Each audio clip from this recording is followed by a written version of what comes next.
Good morning.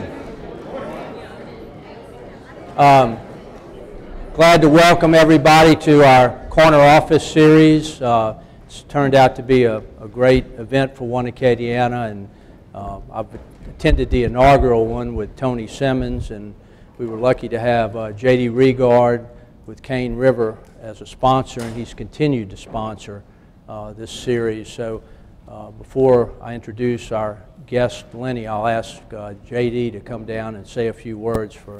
He's the chief, as everyone calls him, the chief nut officer for Cane River pecans. Good morning. Thank you very much, Frank.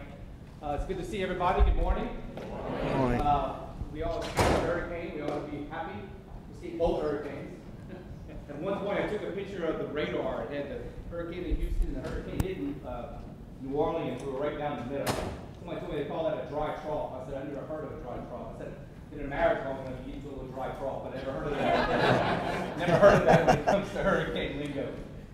We are very proud to present this project, or this series, with One Acadiana. I serve on the One Acadiana board, and I'm also very fortunate to serve on the Munkus Park board with Lenny. I think it's a great opportunity when all of us get together and have a chance to learn more about leadership in our community and about some of the organizations and the leaders that are really pushing the envelope here in Acadiana. I think it's a rare opportunity to get together and kind of step back and peek behind the curtains about how these individuals run their organizations, how they live their lives day to day in a small way. So I'm very excited about today. I've really enjoyed working alongside Lenny and watching his leadership at the Munkus Park and what we've been able to accomplish in a relatively short amount of time. So hopefully we'll touch on a little bit of that today. And Lenny's also been a big supporter of businesses here in Acadiana. He's been a client of ours, or basically a customer of ours for years at Cane River Pecan Company. And I guess I should just take this real quick moment to mention we're getting into the holidays time, so if your company needs some great Lemoine gifts, Cane River hopefully can be at the top of the mind. We've got a few catalogs out front if you want to grab them on the way out. We'd love to talk to you about customization and all the other things that we do, nationwide shipping and international shipping, if that's your thing too. But I also mentioned one other thing about Lenny that's kind of interesting. He's got one of the funniest wives in Acadiana. Your wife, extremely funny. Good people to be around. So with that, I'll sit back and enjoy the morning. Thank you very much for being here, Lenny. We appreciate your leadership, and hope you all enjoy the program. Thank you. Thanks, Jay. So we asked Lenny to do two things for us today besides be here, two other things. One was build this beautiful building, which we need to congratulate Lenny and the Lemoine company for the building that we're in. Was one of their projects. We also asked him to bring us some good weather. You know, and what a difference a week can make, huh? Thank you, Lenny, for the weather. Now, Lenny and I go way back to 1976 when I was a senior in law school, and some friends of mine, we were all at a friend's farm in Avoyles Parish, and a couple of young guys who weren't married. I was married and really settled down then. But anyway, the friends who weren't went out drinking in Avoyles Parish, which probably wasn't a good thing because they got arrested in Cottonport. So they called us, we were seniors, and they said, you guys have taken criminal justice too. You need to get us out of jail. So being the smart law students we were, we said, wait, Lenny Lemoine's living in Cottonport. His dad owns a lumber yard. Let's call Lenny. And so guess what? Mr. Hoss Lemoine got my friends out of jail. And that's how far I go back with Lenny. So, you know, as they say in Avoyles Parish, the pecan doesn't fall far from the tree. And Lenny's followed in his dad's footsteps, and if you need a favor or you need something fixed, Lenny's a good guy to call at any time. We're fortunate here in Acadiana to have many success stories, and that's what this series is about, is to inspire others and to show that you can do it too. Lenny's success story that he's going to share with us today is really inspiring, and I hope that you enjoy hearing some of his stories. Those of you who know him well, he's a master storyteller and joke teller, and I hope we hear a few of them today. Lenny's the president, chief executive officer of the Lemoine companies, which he founded with his brother, Tim, back in 1975. It's an offshoot of Lemoine Lumber Company in Cottonport, which his dad ran starting in the 30s. And Tim and Lenny decided to turn the lumber business into a construction business. And I'll let Lenny tell us kind of how they got started with that and a little history on the company. And I don't think their first building was something like this. Well, thank you, Frank, and JD, thank you and your company for having the vision to do this. I'm certainly honored to be here, and thank all of you for your time today. You know, the statistics were a little bit off. Actually, my brother Tim started the construction company. He graduated a couple of years before I did. He, in fact, did graduate. I kind of just exited. They gave me a degree, but I mean, I was a terrible student. And Tim had gone home and tried to help my father with the lumber business, and you know, just didn't like it, and was going to leave and go off to work for somebody like Bo Brothers. And my father said, look, why don't you stay around? You know, they're doing some little small school projects in Avoyelles Parish, and you can bid those projects as a contractor. And you know, didn't want his son to leave, so really that's what led Tim into trying to do it on his own, and was a one-man show and never worked for anyone else, and so he really started it. I got out of school a couple of years later and literally, seriously, was such a bad student, I don't know that anybody else would have hired me. And I mean, I'm not, you know, I mean, I just was kind of an irresponsible screw-up. And so I went home, and my father always said that he thought I had some kind of innate business acumen, and he said, look, take this business, you can do good things with it, and you know, just modernize it, and let's make this lumberyard a success. He told me that, but he had two rules that he forgot to tell me about, and one of them was that I couldn't spend any money doing it, and I couldn't fire anybody. So, you know, after about 18 months, I said, Pops, I mean, you know, this isn't going to work. And Tim had been talking to me about, you know, his little construction business, and so 7 kids owned this company. It was doing $250,000 a year in sales, the whole organization. And so we sold the retail business to some friends, and Tim and I spun off in the construction world, and you know, it was the best thing that could have happened to me, because Tim was a really disciplined, focused, process kind of guy, and I was at the opposite end of the spectrum. I mean, I was like, you know, kind of a wild rabbit or something, and we were in a one-room office, two-room office. It had a restroom and then another room, and you know, I was kind of trapped in there with him for 16 or 18 hours a day, and eventually you come to grips with the fact that there's one right way, and he was just, it was either right or you did it again. So it was exactly what I needed, and you know, going to work with him was a great thing. I think currently the Lemoine company is engaged in 2 of the biggest projects that it's ever had, which, you know, seems like a big challenge and a lot of risk at, say, this point in your career. You know, how do you prepare for this challenge? Why do you take this kind of challenge on at this point in your career? Well, you know, that's a good point. It's interesting, you know, South Louisiana in general is in a bit of an economic correction of sorts due to the oil and gas complex, and yet we find ourselves, you know, doing the 2 biggest projects in our history.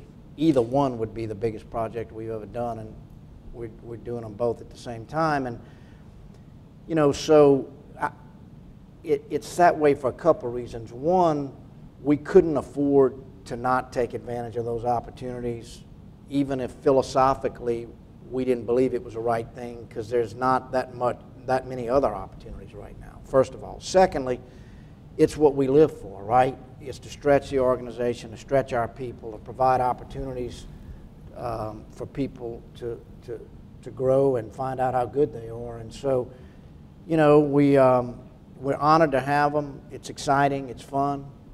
Certainly creates some healthy tension at times, but they're both going real well. We have great people, and they're doing a great job. So it could be something that gets us to the next level once we complete these. Can you share with us what those two projects are? So one of them is a project on the edge of LSU, right across from Tiger Stadium, and it's really where our industry is headed.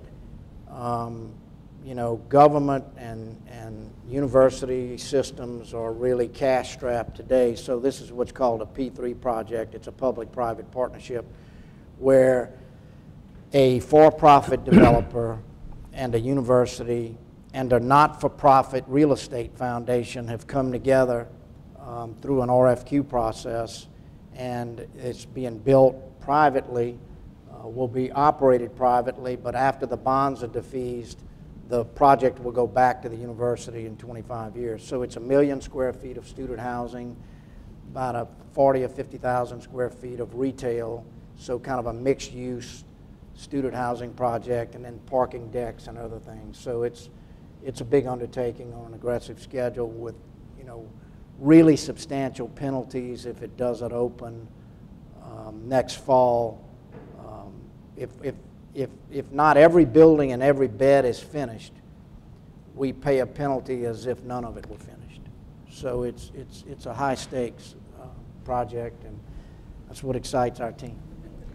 And the other one is Children's Hospital of New Orleans, which is you know, Louisiana's really only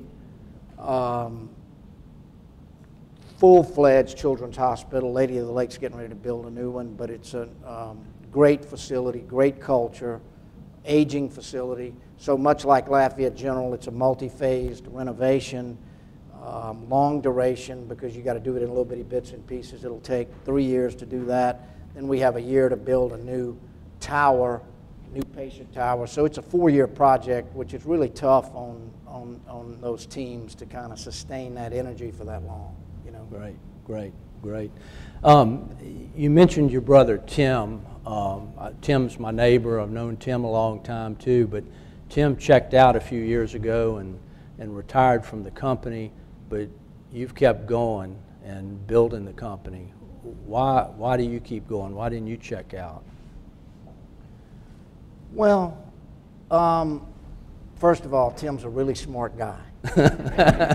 We've established that. And I'm not. So, you know, if I were as smart as Tim, I might have checked out. No, but seriously, you know, Tim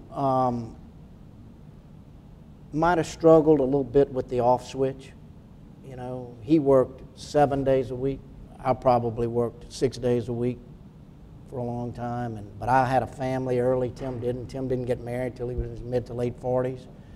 And I think when he did, you know, he realized how important family was and how much he had missed, and kind of felt like the only way to get caught up in that area would be to not work.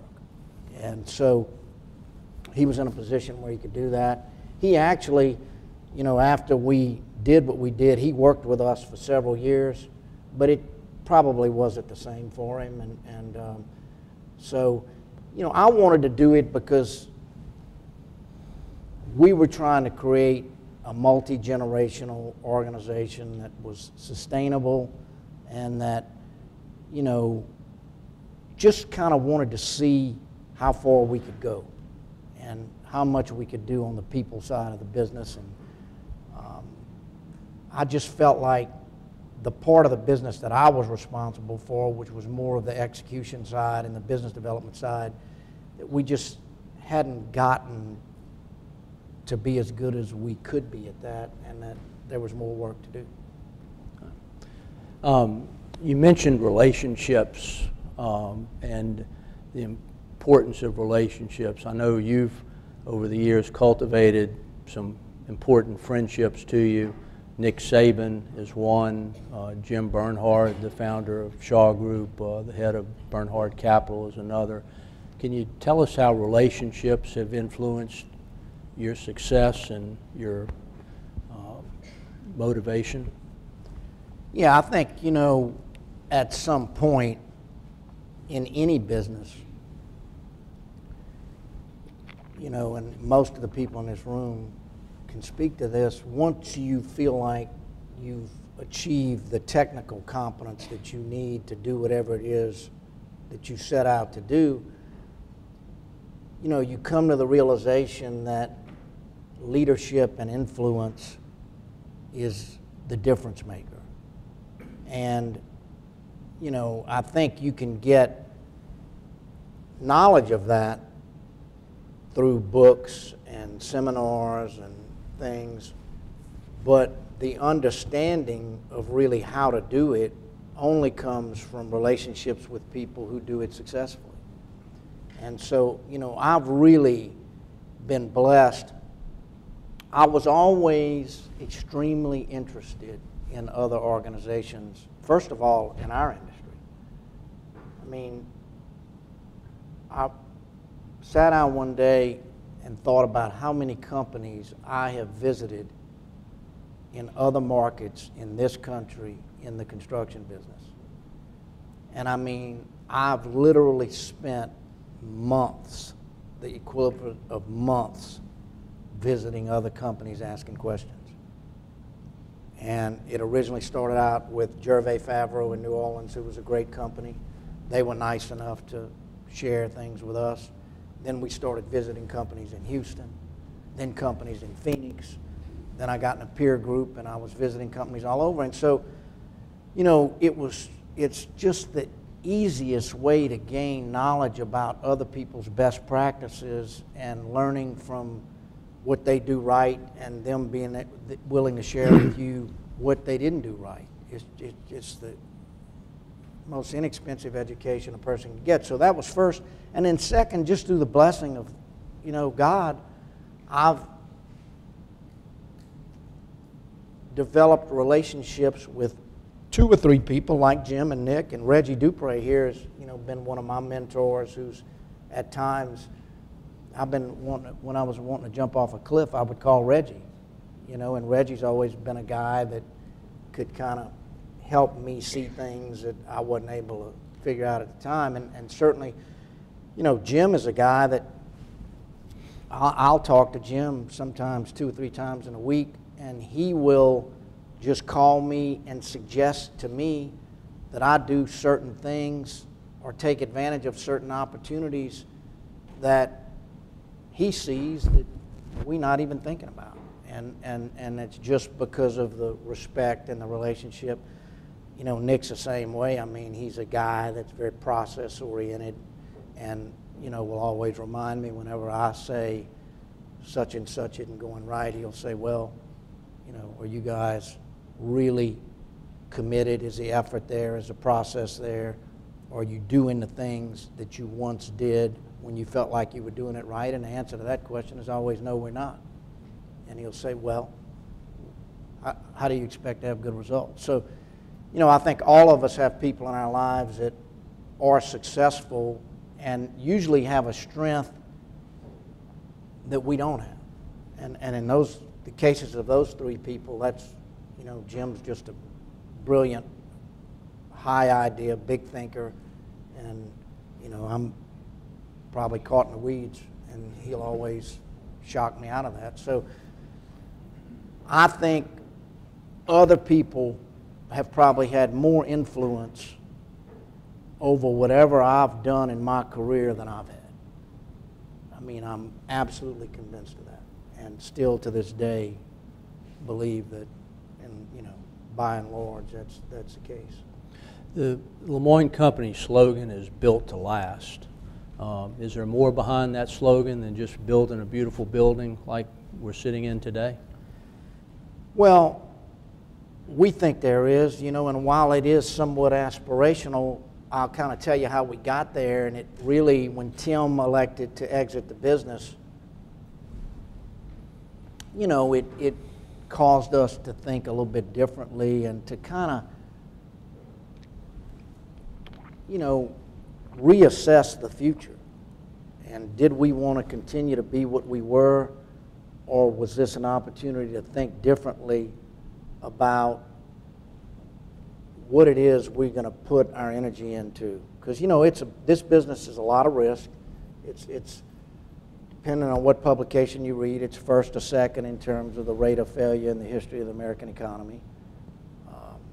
We lost 38% of the commercial general contractors in this country between 2007 to 2010.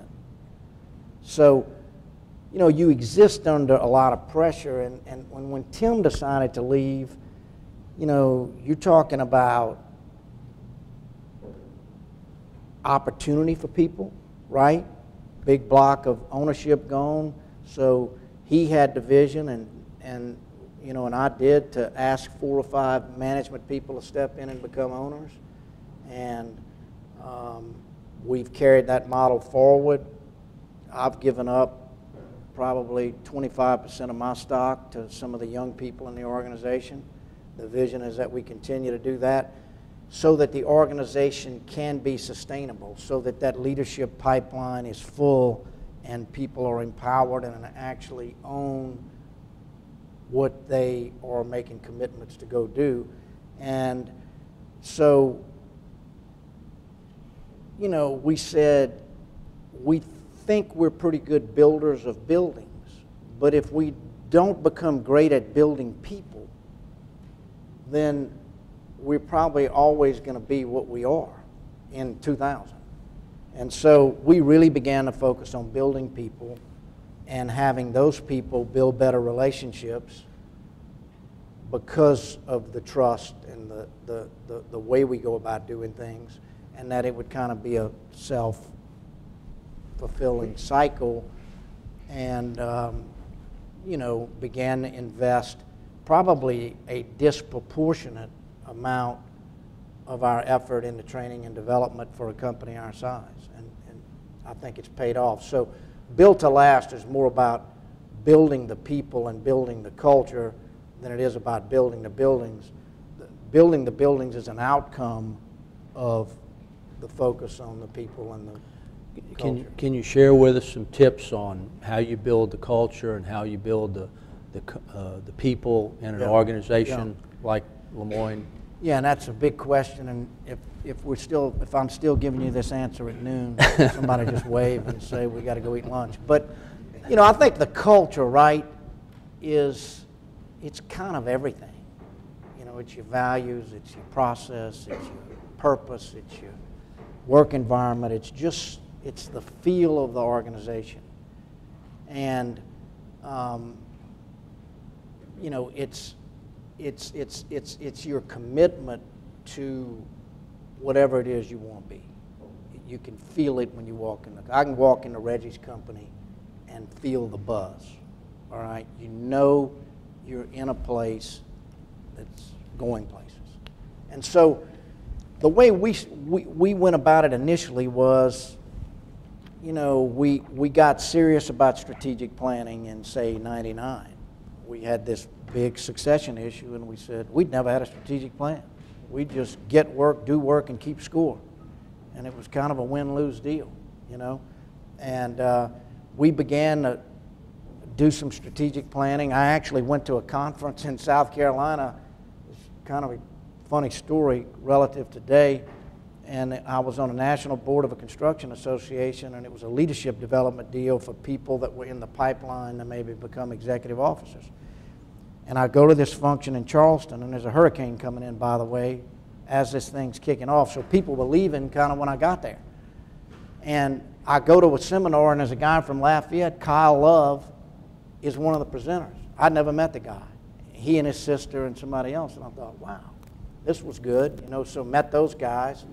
They actually became a resource and did our first strategic plan for us and have been part of that process ever since. So we got serious about building a plan which, you know, established the framework of the culture, got real serious about our values, got real serious about our purpose, got real serious about our big goals. And it took us a while to kind of come to grips with the commitment that was going to extract from us. We got that done. And then, you eventually become convinced that no matter what kind of a control freak you might be, which in my case at times was certainly an issue, that it's about people. It's about them. It's not about you. And that, you've got to get that part right. And so we dabbled in it for a while, and then at some point said, we're going to go all in. And so, we do some things today that I think are very creative for our industry. We try to hire our college graduates as interns. We expose them to our organization to see if they're going to like it. We get exposed to them, and we put them in a formal educational program that we call LEAP, Lemoine Engineering Advancement Program. We got a couple of young stars here today, I think, who have been through parts of it. They go through that program. They gain technical competence. They understand what it takes to build. They understand the commitment that it takes to build these big projects on a certain schedule. And our business is in large part, very dependent on time management. It requires a great sense of urgency. It requires people making decisions quickly. And so, we educate them around all that stuff. The guys that make it another 2 or 3 or 4 years, we then put them in a Lemoine Leadership Development Program. I think all the young men seated right over there have been through it. We have one of these guys that's so talented. I mean, I marvel at what you can do with people. He just did the UL baseball stadium as a project manager on a record schedule.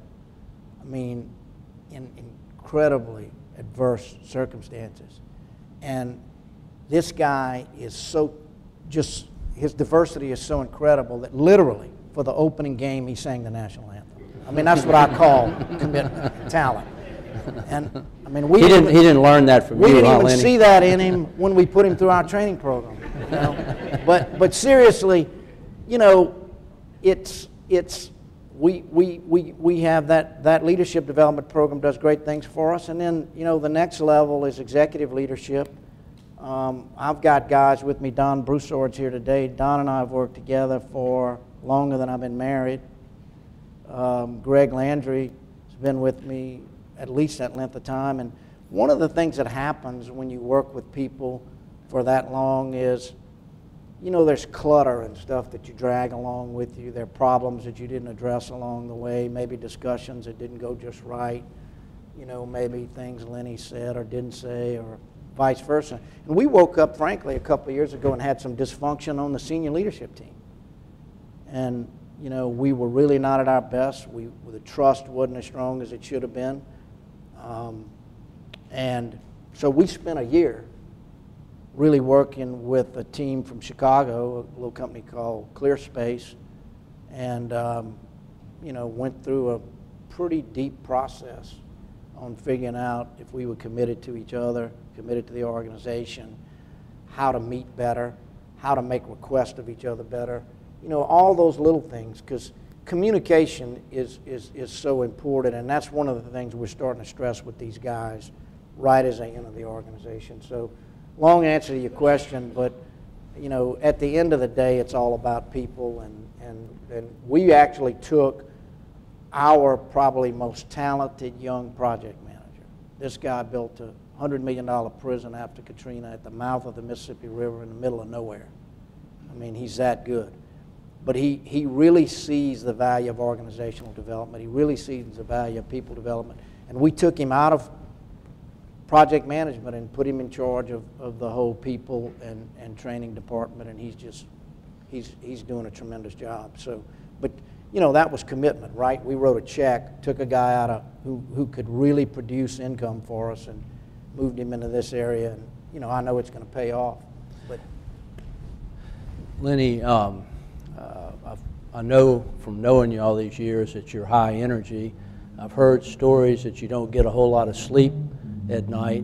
Can you tell us what a typical day in the life of Lenny Lemoine is like? Well, I think when you and I met, I was 6'4", probably had more hair than you, so not sleeping has had some negative effects, obviously. I mean, I used to be a guy, my wife used to laugh about this I guess until I was probably 55, I'd wake up at 5 o'clock in the morning, and she would tell customers sometimes at dinner that I literally could go from waking up to in my car, leaving the house in 20 minutes. I mean, she said, I don't know, it's impossible. But I mean, I ran at that kind of pace. You know, not as much so today. You know, I never watched TV until probably I was 55. She and I watch Netflix series and things sometimes at night, so I'll stay awake now till, you know, when I'm in town, 10:30, 11. I don't wake up now until probably 5:30, 5:45, and I don't go. Late sleeper now, huh? I meet somebody for breakfast usually at 7:30, 7:15. I'll have a breakfast with somebody, and then I don't get to the office as early anymore. But you know, we're having fun. My focus is really on strategy, really on tomorrow, really on where does the company need to go to be able to continue to provide opportunity for its people. And you know, I still spend a lot of time with potential customers. I was at dinner in Baton Rouge last night till 9. Well, I think I talked to you driving home at about 9.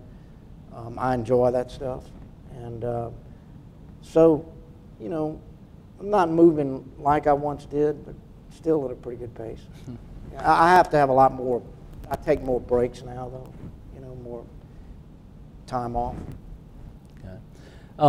Let's switch gears a little bit to Acadiana and community, and you know how you see Acadiana and the strengths and weaknesses in Acadiana, and compare it.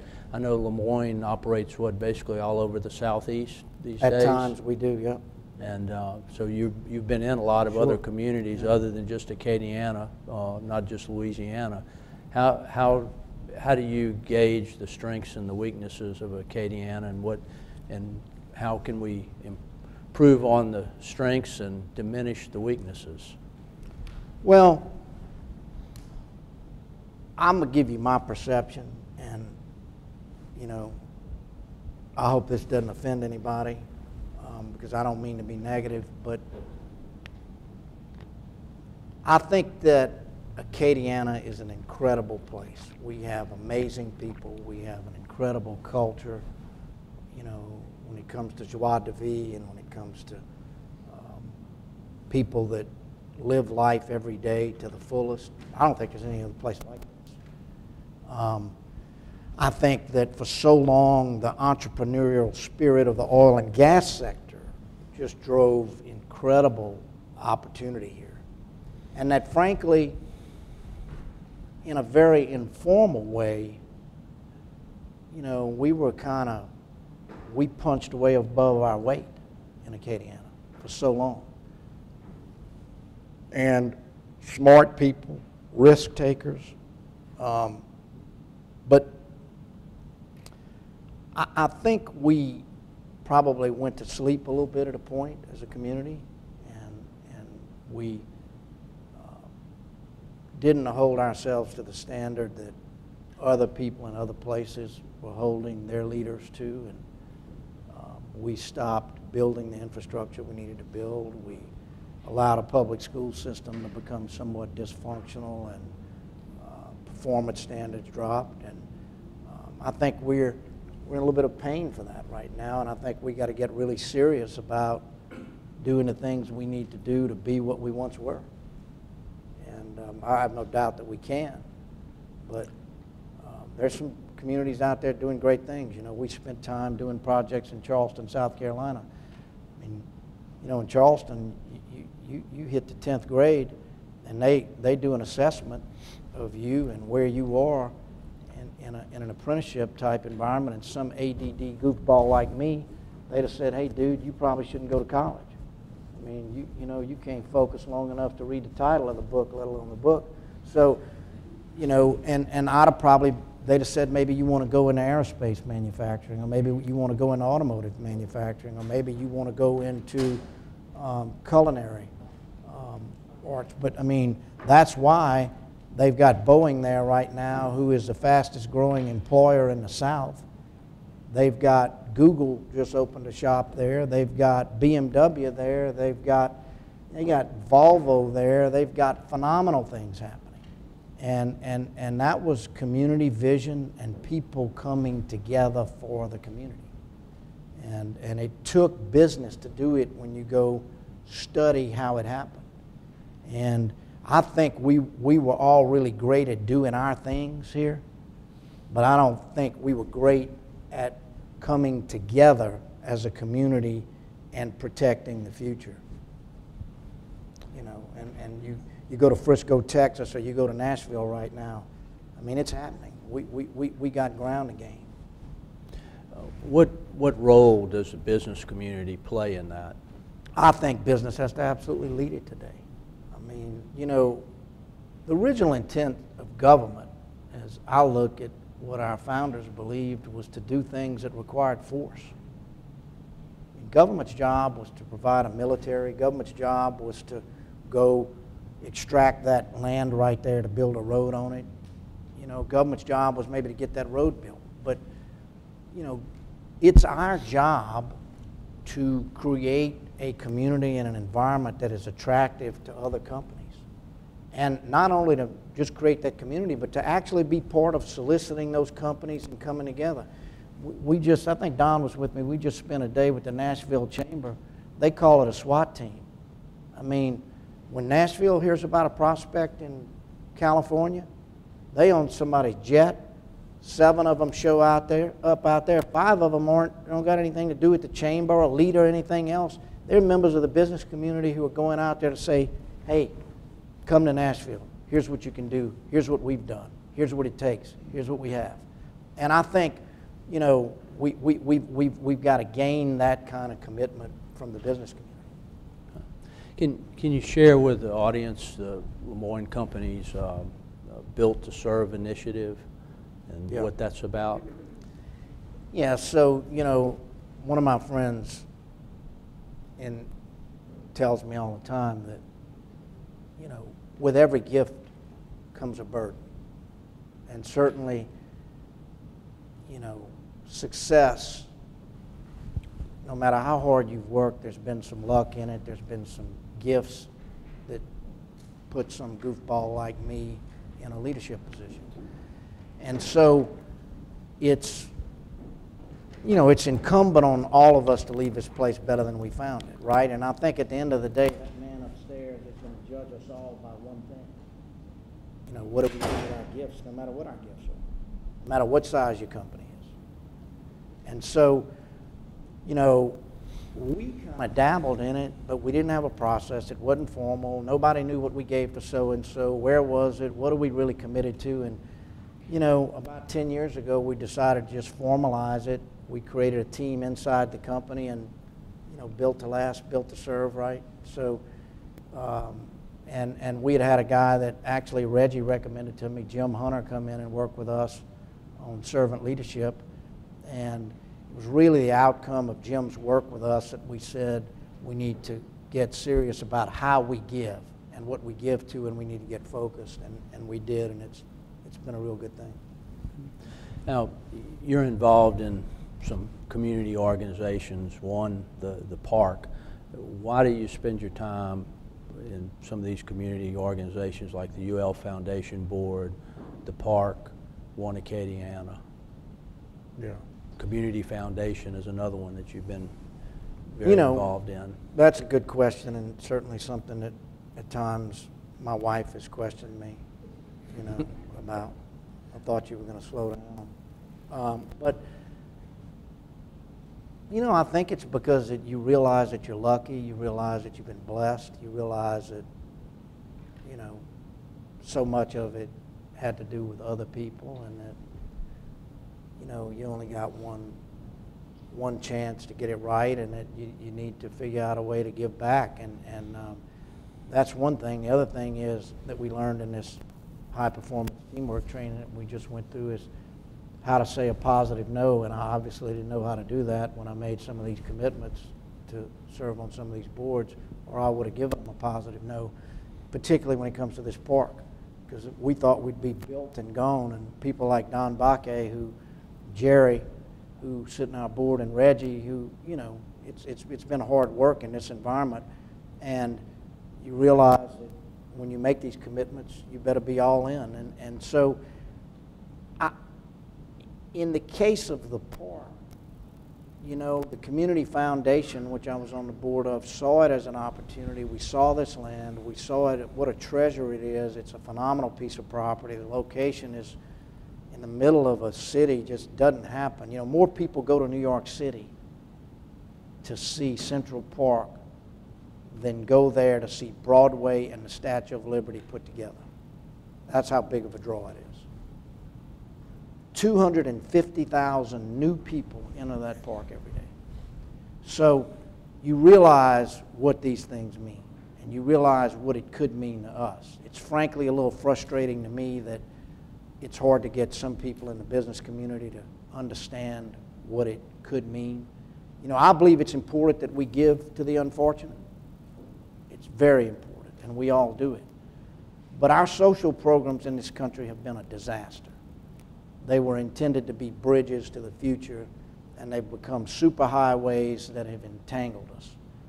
And, you know, I think it's more important, it is as important that we invest in projects that create opportunity for the unfortunate as it is that we just give money to the unfortunate. We have to do both. And I think this is one of those projects that will play it forward. It will create, in the long term, a better future for the less fortunate by the opportunities that it helps us attract to Acadiana, and by what those companies and those new people will earn that they can then give back. So, you know, the whole giving thing to me is a pretty comprehensive equation, but you got to build the amenities and the infrastructure as well as give to the current charities. And so I see this as a tremendous opportunity to build something that can hopefully attract the best and the brightest and keep the best and the brightest here. And, you know, create a great culture for Acadiana and for our businesses. You and the Lemoine company and Don Broussard have been big supporters of One Acadiana. Don's chair-elect, and you sit on our CEO council. Why are the Lemoine company so invested in One Acadiana? Frank, I think it goes back to the question you asked me earlier about the other places that we've worked and what we've seen. And frankly, you know, I'll never forget, in the mid-90s, we were working with a company from Bedminster, New Jersey, building waste composting plants around the southeast. And we really got to where we were closely aligned with these guys, and we were talking about a really strategic relationship that didn't happen, but we actually were involved with them when they'd go to select sites. And I'll never forget going to Atlanta, Georgia, and walking into a room, and when we walked in the room was the director of planning, the equivalent of the leader of a LEADA organization, a girl from the chamber, about 5 different department heads from public works to other critical departments, and I'd never seen a Google map before. They had this big thing on a projector screen, and they started showing us the various sites that were available, what had rail, what had power, what had both, what had this, what had that. And I mean, in 45 minutes, we saw it all. And then they talked about a timeline and a cost. And I mean, we had been to other places where we spent weeks and weeks and weeks talking to realtors and talking to different property owners and trying to make sites work. They just had it down to a science. And, you know, I remember there was a guy named David Hankerson. He was a Georgia Tech mechanical engineering graduate who ran that program.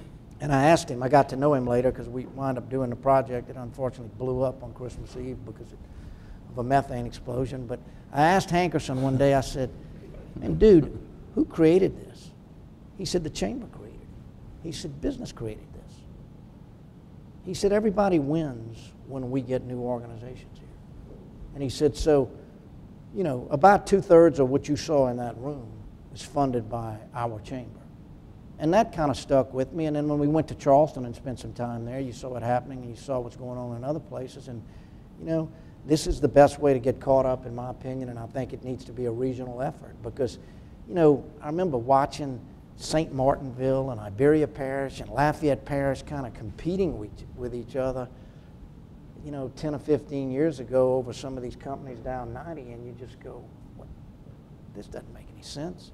And then Lafayette and Broussard or something fighting. I mean, you just kind of watch some of this stuff and go, we're better than that, right? And we need to bring these communities together, all aligned behind a rising tide lifts all boats. And so it's a tough time to do it. You know, the economic conditions here are, you wish were better when you ask companies to put resources towards something like this, but it's also the time that we need to do it. What do you see as some of our biggest opportunities here in Acadiana right now that we could build on? You know, I don't know much about this subject, but I really believe that we got to solve the K through 12 public education issue in that it has to improve in a very rapid fashion. It's something we got to be great at, and you know, it can happen, but it's obviously not easy to do. It's a complicated issue, but I think that the entire business community, I think the entire community needs to be concerned about it and needs to get serious about it and needs to hold people accountable and needs to pay attention to who we elect, and we got to fix it. If we don't fix that, it doesn't matter what else we do. We can have great roads and a pretty community and all these other things, but if we don't have highly educated people and a well-trained workforce, we're only going to be so good. So I think that's one, and then I think we got to reinvest in infrastructure. You know, when you live in a place, you kind of grow numb to what isn't right. You drive down Evangeline Thruway and tell me we can't do better than that. You drive down University Avenue and tell me that's a gateway to your city. We're better than that. And we just got to get serious about it, and we got to quit talking and you know, make it happen. Those are two, to me, obvious things. I think organizations like SLCC are doing a phenomenal job filling gaps, but we even got to send them better people, right? So we got to get it right in K through 12. We got to get people out of the 9 through 12 system who aren't going to go to college. And you know, probably 20% of us should go to college instead of 80%. We need to create careers for them. We need to have clear paths to successful opportunities. I understand that Lemoine Company recently made a significant investment in a student scholarship program here at SLCC. Can you describe that program for the audience and why the Lemoine Company made that investment? Well, when Natalie Harder calls you 3 days a week about something, you eventually, not teasing. We seriously, you know, this is the second project we do here. And when we saw Natalie's commitment to this community and to these kids, it was just clear to us that something special happens here and that we got a special person and that she has a special team. And so we didn't know how we could necessarily participate. We came and met with Natalie 3 or 4 times about them maybe doing training for us, which I'm still know we're going to figure that out. But she one day at lunch told me about this and didn't ask us really to do anything, just said, I want you to know about this program. And as I went home and thought about it, you know, I thought about the influence that faith has on people that only faith can have. You know, when your priest or your minister says something, you usually think about it in a little different way. And when I thought about this program kind of using faith as a way to influence people's choices to take advantage of something as special as SLCC, it made a lot of sense to me. You know, we run a very democratic organization at Lemoine. Sometimes it's way too democratic. And but I brought the whole leadership team here one day and let Natalie present the idea to them. We got a guy with a high school education who's our best superintendent who sits on the executive committee. And you know, you got to convince that guy that this works, not just Lenny. And I mean, to the man, when she was finished, everybody did. We never went back and met. So I think it's a great thing, and that we as a country and as a community are just going to have to rely on using faith-based approaches to things because we've fallen so far behind. We've talked a little bit today, or you've talked a little bit about leadership and culture of leadership, and I know you're a big student of leadership. I reminded Lenny of this story last night, which I can understand why he forgot it, but I didn't. But about 20 years ago, we were rabbit hunting on Pecan Island, and I don't know if you ever rabbit hunted on Pecan Island, but it's like half hunting and half trying to dodge the snakes, and you're watching out where you're going walking, and we're walking along, the two of us on a levee, and Lenny says, "What good books have you read lately?" And you know, I'm thinking Stephen Follett, Eye of the Needle, or something like that. And he said, "Well, have you ever read Stephen Covey, 7 Habits of Highly Effective People?" No, I never heard of him. You know, you never heard of him. And of course, after that, I went and bought the book. But you know, who else but somebody that's a student of leadership would talk about Stephen Covey on a levee on Pecan Island? But Lenny, you know, you've become a student and a teacher of leadership. Can you share with the group, you know, some tips or habits that you've picked up from some of the books, and maybe give them a tip on a book you've recently read that you think would be beneficial to them?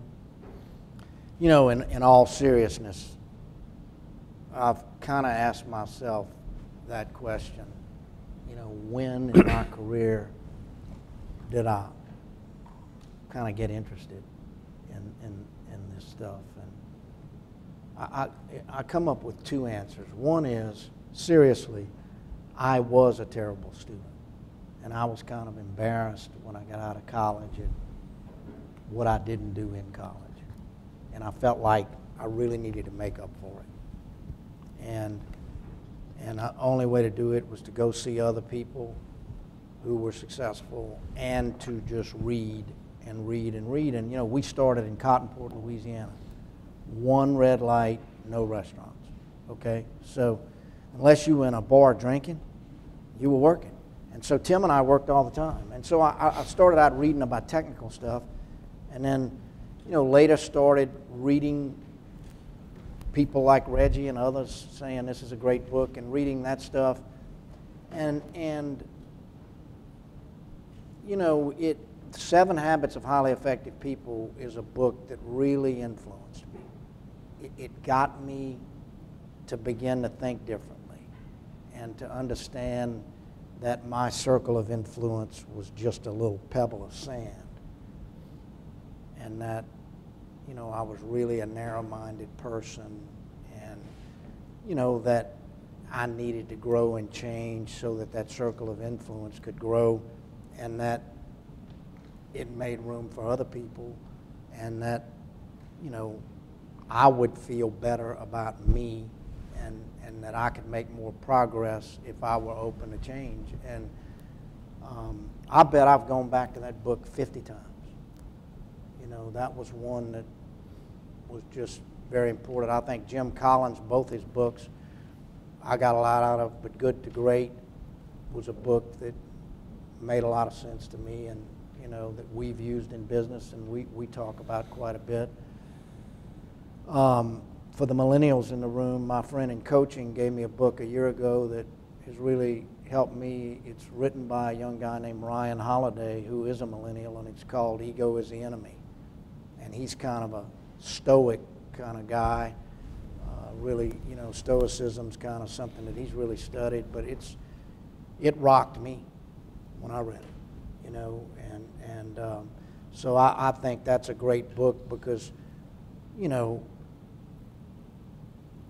we develop these egos to overcome certain things as young people.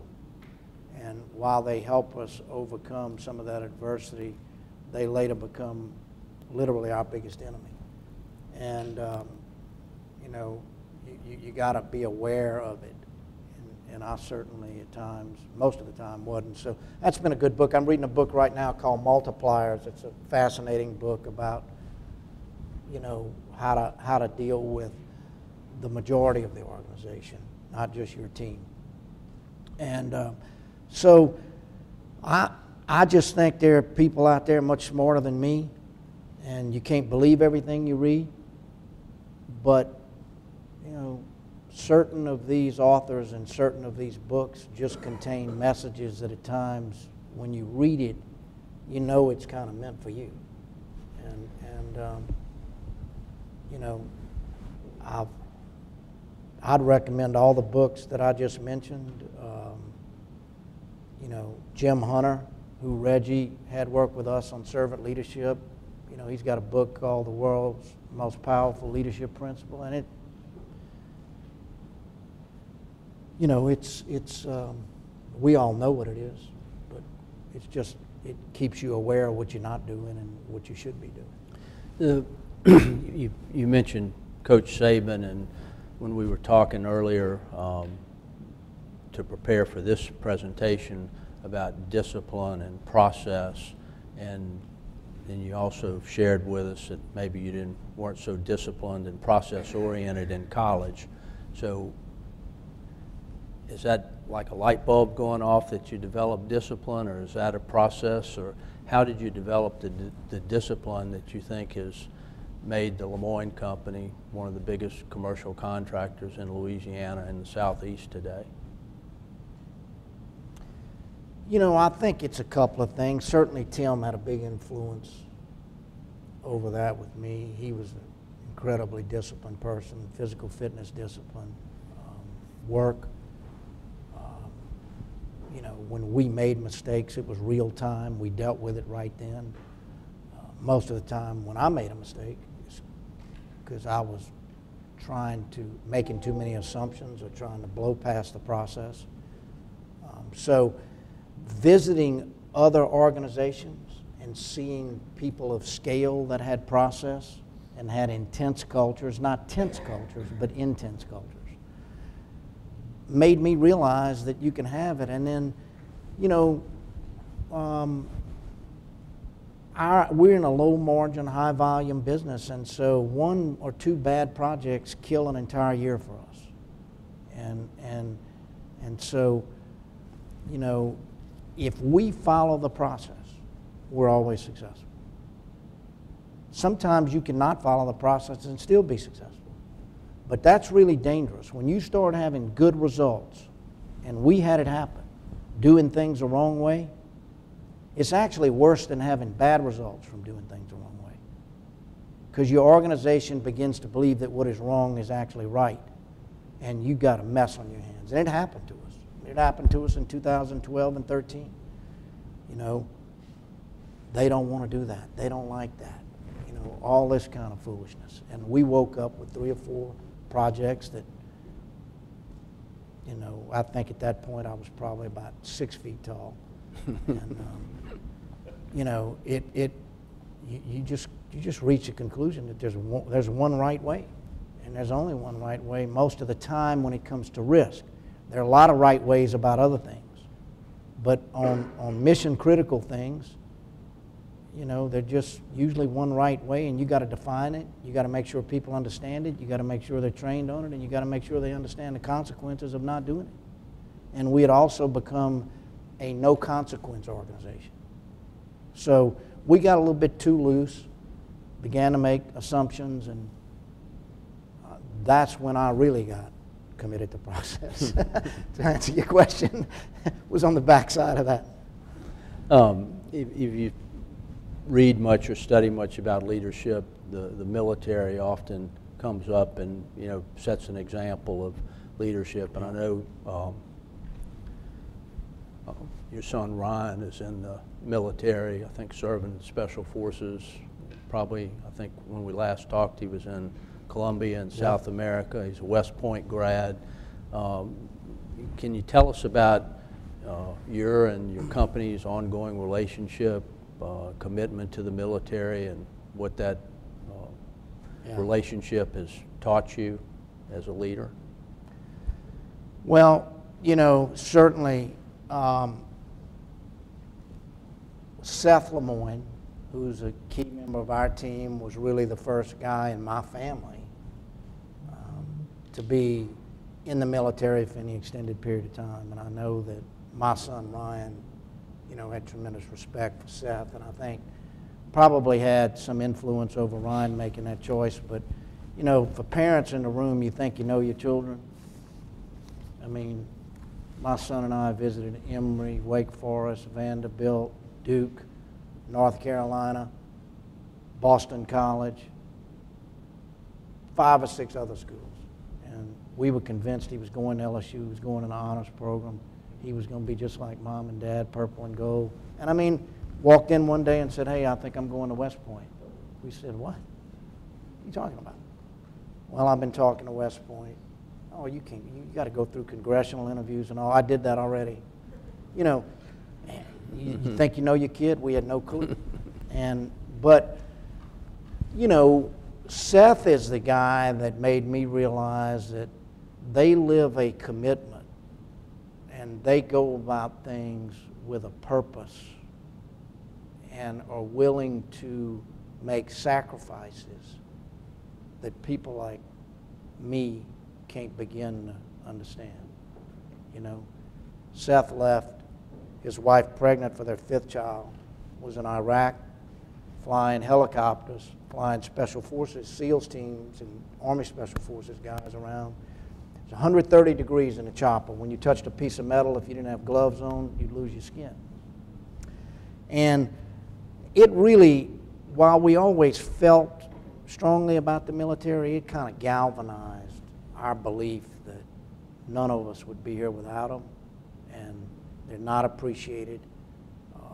1% of the people make a phenomenal sacrifice for the rest of us, and they need our support. And Christine and I just helped launch a facility in New Orleans called Bastion. It's where we take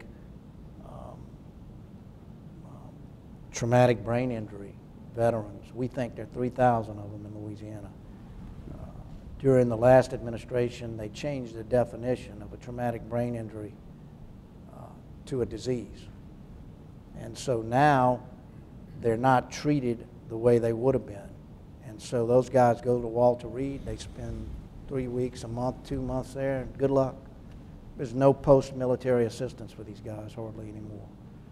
And so it's an awful thing. And we have residences there. We have 40 veterans living there now. We bring the neurological support to them. We bring programs to them. Actually, a kid from Lake Charles founded it, Dylan Tett. So, you know, we're really committed to it. We believe that without our military, America wouldn't be what it is and won't be what it could be. So.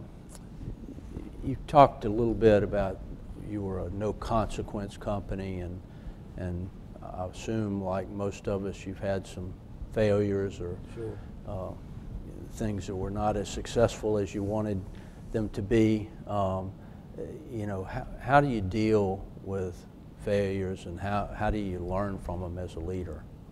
Yeah, it's been hard for me.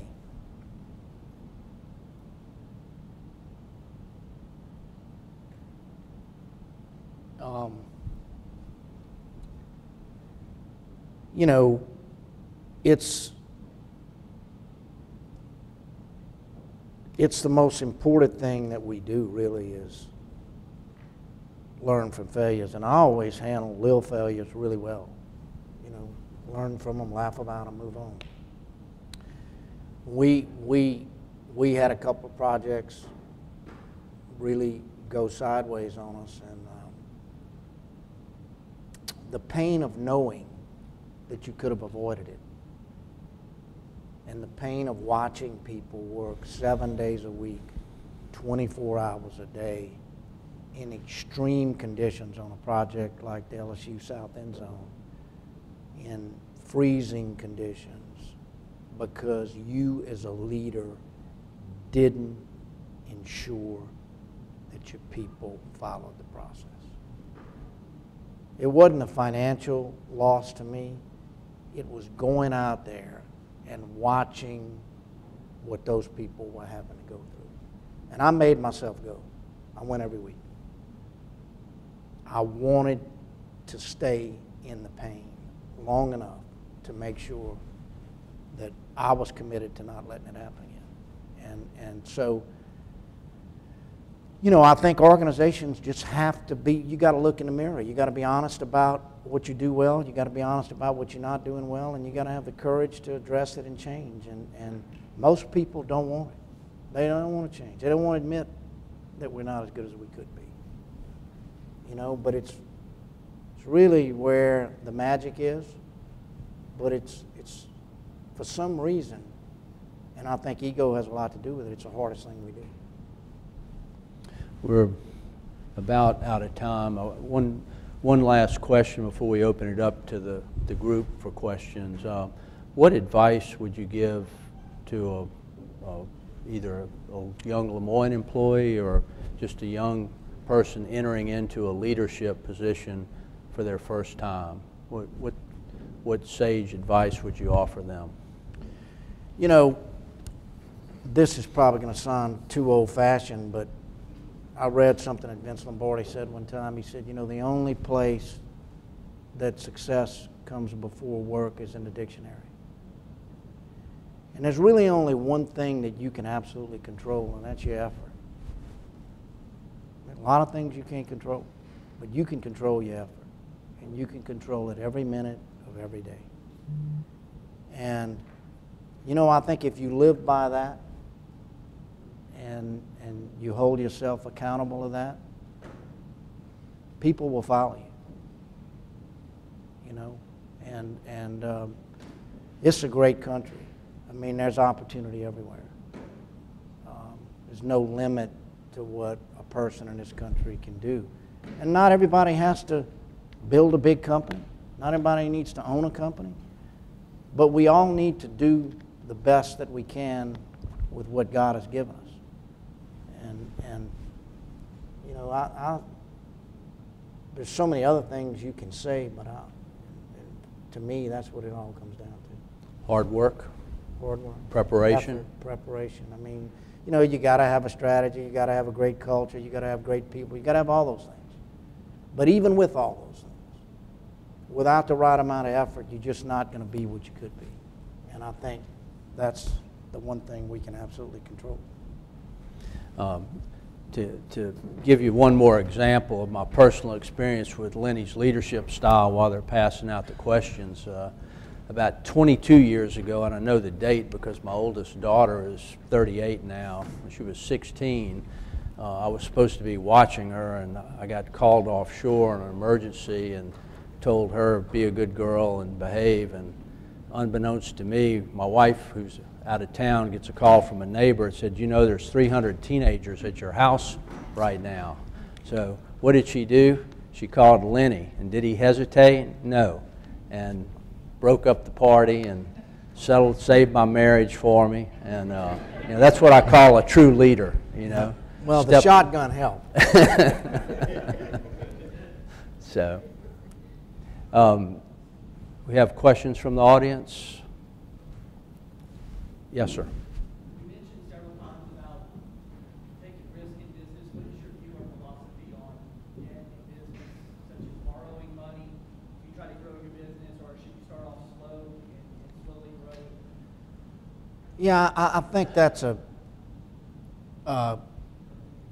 case-by-case kind of thing. Like our business, for instance, you can't borrow money in. It's low margin. We have to have a lot of liquidity because we have a surety that backs us, right? So we have not been in a debt kind of focused environment. Our focus has to be on liquidity. But You know, I think it's like you evaluate any other expense in business. I mean, what does that debt get you? And if it's getting you leverage, if it's allowing you to take advantage of the rest of the assets you have to maximize that, and as long as it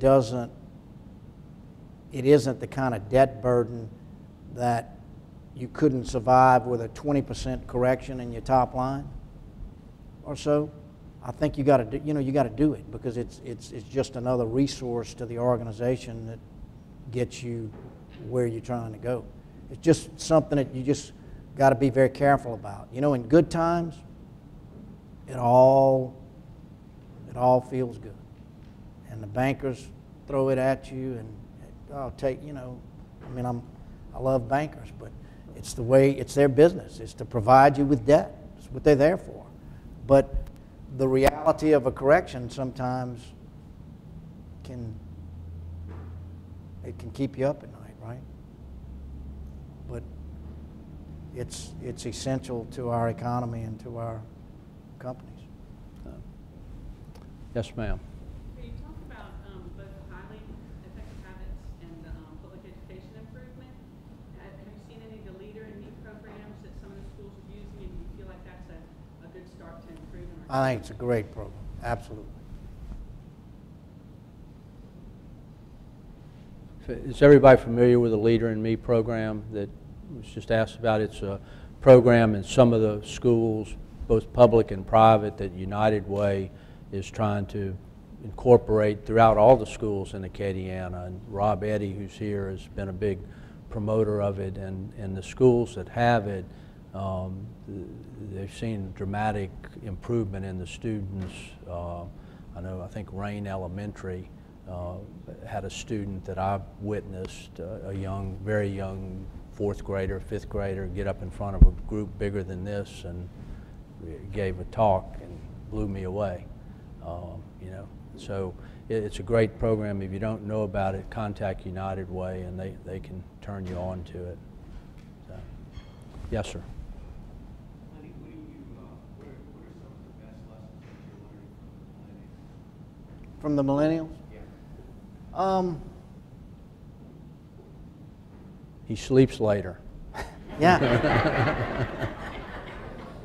You know, Reggie, I'm sure when I came along, the people I went to work with said, look at this freaking wingnut. You know, I mean, look, this guy, I think they're just generational differences, and the millennials get a lot of attention. I'm intrigued by them. I think they're an independent generation. I think that they have a different outlook. I don't think they're as attached to things as our generation was. They're smart, they're fast. They don't care how long it took you to get to where you are, you know. And I was probably that way too. I mean, I just don't remember. You know, I probably had the same view, but I'm impressed with them. I think that the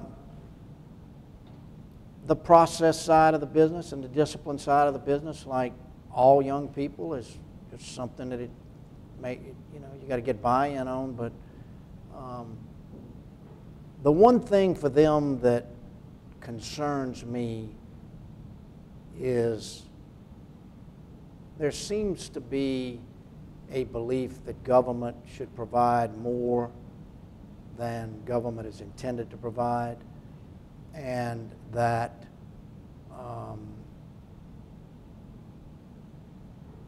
I'll work for this organization a while, then that organization a while. I might live in this city for a while. I might live in that city for a while. And I say that concerns me. I don't know that it concerns me. Hell, if I could go back and do it again, it may be what I would want to do. But it does create some complexities for us, and they may be, at the end of the day, it may make us all better. I'm anxious to see how it all plays out. Yes, sir. Hey, Lenny, I got maybe the yin to that yang, but I've known you for a long time, and there's one thing I didn't hear that I know you live by, or I know you have so much of, is passion. Yeah. I really think your passion for life, for work, has a lot to do with your success. And maybe that's something we're not seeing in the millennials, at least it's not obvious to us. Could you maybe make a comment? I mean, passion has driven you throughout the life of Lenny. Yeah. You've been quiet up there, but Lenny, I know, is a little more animated. Right. Clearly, at some point, I became either passionate or maybe even obsessive about business. And I don't know why, I just was extremely driven by trying to see what I could do with that, what I thought was going to be a chapter in my life that kind of became the book. And it kind of defined me, I think. I think I was a good father, good parent. Probably could have been a better husband. I think I was a great parent. I'm probably a fair husband. But clearly when it came to the business, I'm passionate. And at times it was too passionate. And that passion sometimes resulted in, some behavior that, I probably had a few times that I regretted. But it was always, man, I would get up in the morning sometimes, and I'm not lying. My goals would be like the sun. It would be that bright. I mean, when we started trying to develop relationships with customers that could drive repeat business to us, I mean, I traveled, I found some contractors that were doing it. I said, we need to go do that. I was obsessive as a guy, a triathlete or something, and I mean, you don't know, because I certainly wasn't like that as a kid or as a student.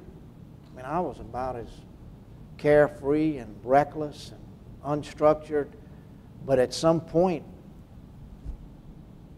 that switch just came on. And so I have known Juno probably professionally, now that I think about it, longer than anybody in this room. Yeah. Came to see you at the Cotton Board Company. That's right. 1980. Yeah. Anybody else? Yes, sir. Mr. Lemoine, thank you for doing this. You've been with us for a long time. Did you ever think about changing careers at some point? Yes. If so, what kind of process did you go through to obviously stay where you are? I met Mr. Moody one time in Destin. I'd never met him and I wound up having dinner with him because the restaurant was full and we sat at a table together. And I was 45 years old at the time. And he told me that he really didn't go into business till he was 46. And he told me about how many different things he had done since and how he always focused on an exit strategy. And man, I went home that night and I felt like I was about a quarter of an inch tall. Going, God, I do the same thing over and over and over and over and over, I kind of became enamored with what he told me and how he built these businesses and how he always went into them with an exit strategy. And it really got me spinning. And I probably, for 10 years, looked at all kind of things and got into some other things, by the way. But, at some point I said, it doesn't matter what business I'm really in, it's what am I doing with that business? And are we leaving people better than we found them? Are we building people? And there are other businesses that might have higher profit margins and less risk and all those kind of things. But I kind of felt like at some point that this is maybe what I was intended to do. We do have a very active succession program. My friend, our CFO, is retiring in the next year. I'll probably last another year or two without him, if that. So I am going to do something else. I don't know what and when, whether that's in 2 years or 5 years or 10 years. We got to find the right successor. But I look forward to doing some other things. I think I still got the time. It'll probably be related to this business. It may be development. It may be Teaching leadership? Yeah, could be. No. Anybody else? Most of the references you made to books you've read, I know something about what you've done because I did quite a bit of work with Lafayette Steel Record, and they worked with tile. You talked about at a certain point in your life, a light went on, or a switch went on. Is it fundamentally true for you that there is a standard, a set of parameters you need to fit into to succeed, and that until you understand that there is a standard, that you're kind of wandering around lost?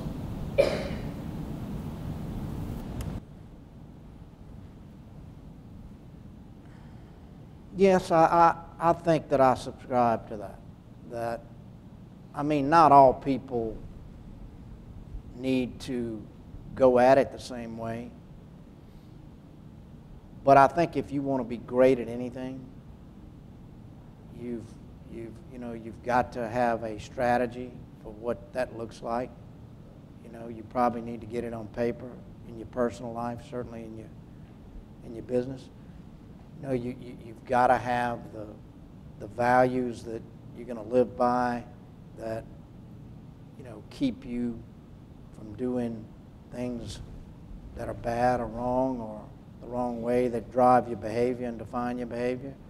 And then, you know, you got to have the process that will get you there, you know, if you give it the right effort. And so, to me, that's how, no matter what you're doing, whether you're a doctor doing, you know, cardiac procedures, or you're an airline pilot, or you're a contractor, you got to have those things. And it makes some people uncomfortable, but everybody wants success. Everybody wants to win. And, you know, I tell people all the time, I mean, you know, Bill Belichick isn't there by accident. He's got a great strategy. He's got a set of standards that if you want to buy into, you can stay there and be successful. If you don't want to buy into him, you know, he's got it takes about 30 seconds for that guy to tell you to go play on another team. And it's, you know, his culture isn't for everybody, but he knows what it takes for his organization to be successful. And I think all leaders have to figure that out. And it's not the same for all organizations. We have time for one more question. Anybody? Sorry. Oh, I'm sorry. Go ahead. I'm 19 years old, and I want to say my honor to be exposed to stuff like this at a young age. My question is, what type of advice would you give a young person to get to that level of maturity?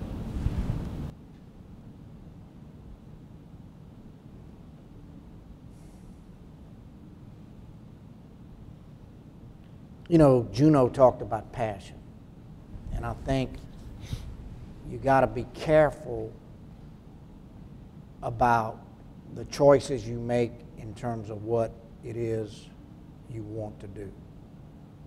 I think if a person goes into business to make money for the purpose of making money, they're going to be delusional. They're going to lose their way. So you got to figure out what it is that you can absolutely go all in to, and that no matter what, you know, you're going to stay focused, you're going to stay committed, and that it just burns in you like the sun, whatever that is. And don't get hung up on trying to be somebody. Your focus should be on doing something. And if what you focus on is doing something and doing the right thing and not trying to be what somebody else is, you'll be fine. Let's give Lenny a hand. Great.